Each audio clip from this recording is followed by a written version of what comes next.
Hey guys, it's Amber. Welcome to Altenew's very first video hop. We're celebrating the July 2020 stamp, die, stencil, and ink release. There's loads of inspiration on this video hop, so be sure to give all of our crafty friends a thumbs up and consider subscribing to their channels with notifications on if you haven't already.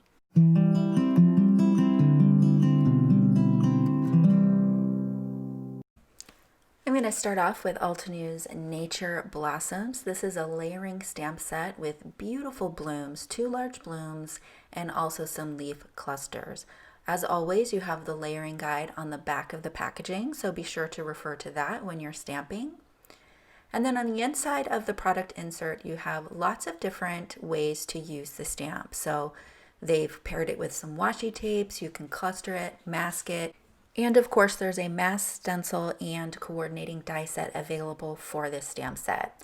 I'm going to stamp one of the blooms with Obsidian Pigment ink. This is my preferred ink for a really crisp black outline. I absolutely love it, especially because generally you only have to stamp once.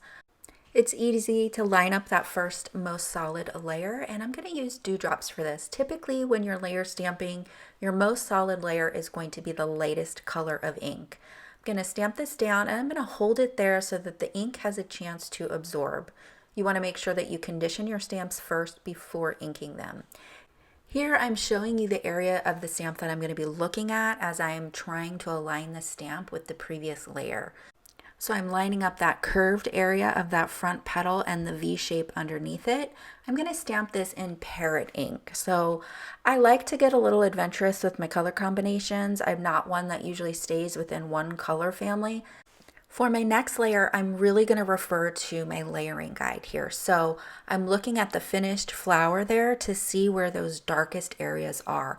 I find it much easier to look at the finished flower rather than just the image of that individual layer to see where those parts go.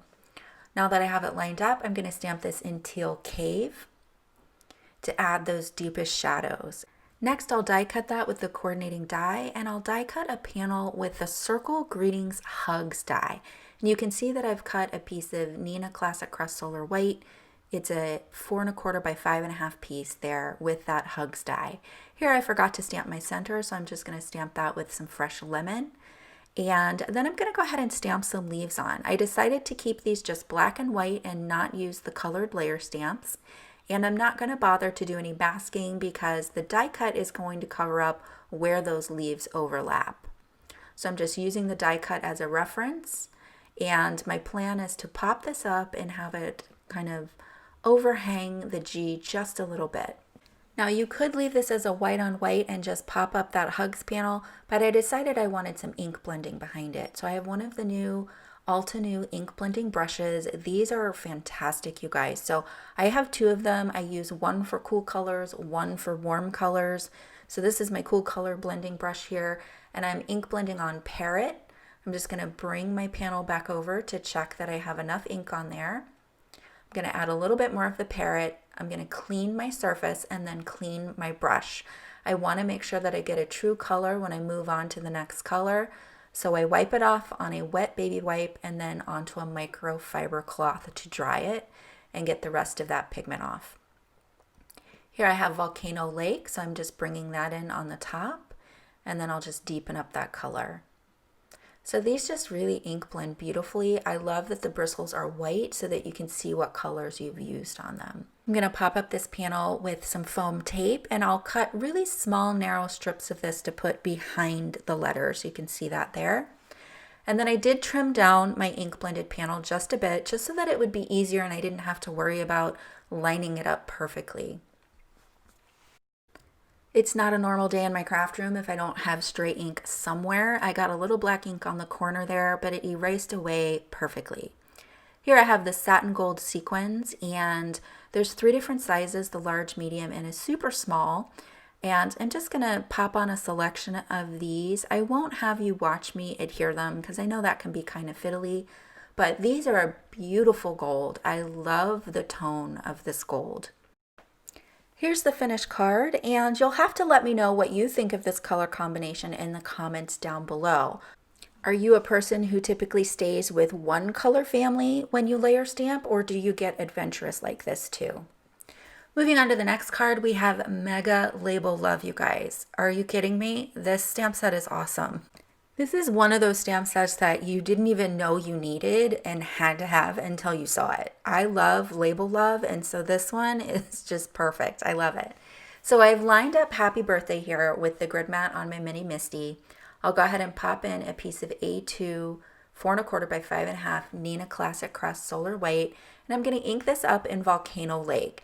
Now this is a solid stamp set with some really fine, obviously negative space for the sentiment letters. So I'm going to stamp this twice, and in fact I will stamp all of the images on this card twice. I may not show it twice in the video, but they are stamped twice. So we have Balloon Bunch, the stamp set, and the coordinating die here, and this coordinates perfectly with the recently released Mini Delight Birthday Love stamp set. So I decided to stick with a similar palette. This time I'm going to use Olive for the stamp, and I did not ink up this stamp well.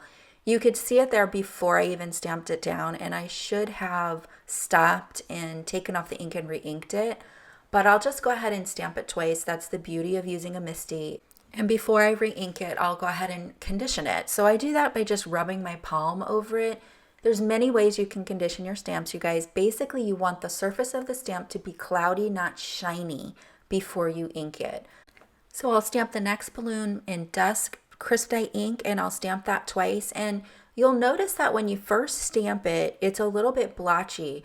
But as I move on to the next scene where I've got the card panel out of the Misty, you'll see that the ink has already blended in and smoothed out. So if your ink is a little blotchy at first, don't panic. It is going to smooth out as it dries. So take a look at this Volcano Lake and how it's blotchy, and then in the next clip you'll see how things smoothed out. As I arrange the balloons, I make sure that at least one balloon is over each corner of the happy and birthday, because these balloons are going to suspend the happy birthday sign. So here you can see all of the ink has blended out as it's dried. I have a Sakura Micron 01 pen here, and I'm going to start adding some little rivets on these, we'll call them happy birthday signs. They're kind of like, I would consider them like wood panels or something like that. So I'm just adding little small circles where the balloon string is going to come down and attach, and then I'm going to attach the happy to the birthday as well with these little circles.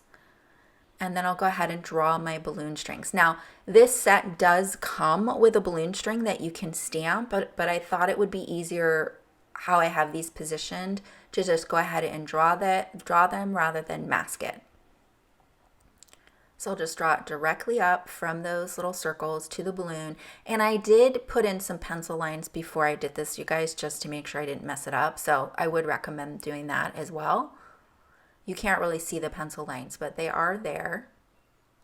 And then to attach these, I'll do kind of like just a string is going to attach them. So I'll do a loop in the front that goes from circle to circle. And then for the second one, I'll actually go from one sign to the other sign. So I'm not going to cross over into the stamped area because you wouldn't see that part of the string.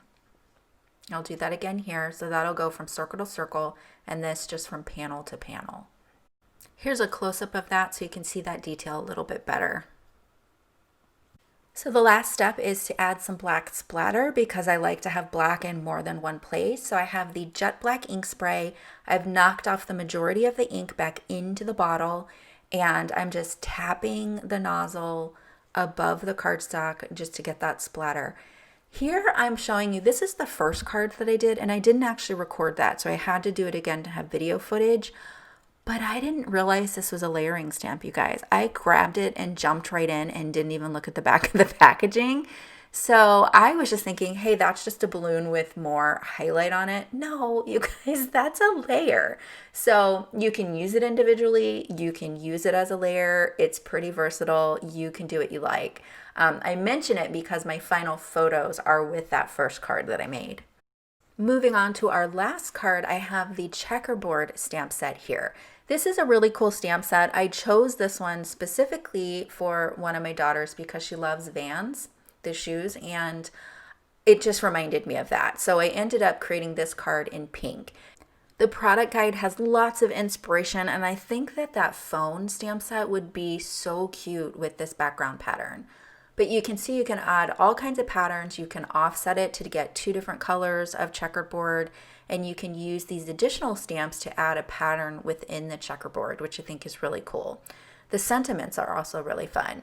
So I decided to do a gradient background here. I'm going to ink up the full background stamp with pink pearl.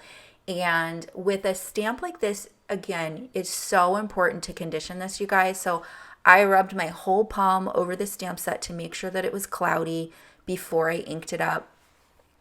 One of the ways you can tell that your stamp isn't inked up well enough is that it's, again, shiny and not cloudy. And also if your ink, when you ink it up, it pools. So if it starts to pool into little puddles, you need to condition your stamp further. It needs to be reconditioned if you're seeing that. So here I have Coral Bliss. All of these inks are from the Tea Party ink family. And I'm just inking up maybe halfway down. And I'm not doing just a straight line across the top. I'm kind of bouncing it up and down so that it has more of a blended edge. And then I'll lightly tap a heartbeat at the bottom. And I'm doing it lightly, so lightly that you can see that mostly just the edges were contacting the stamp.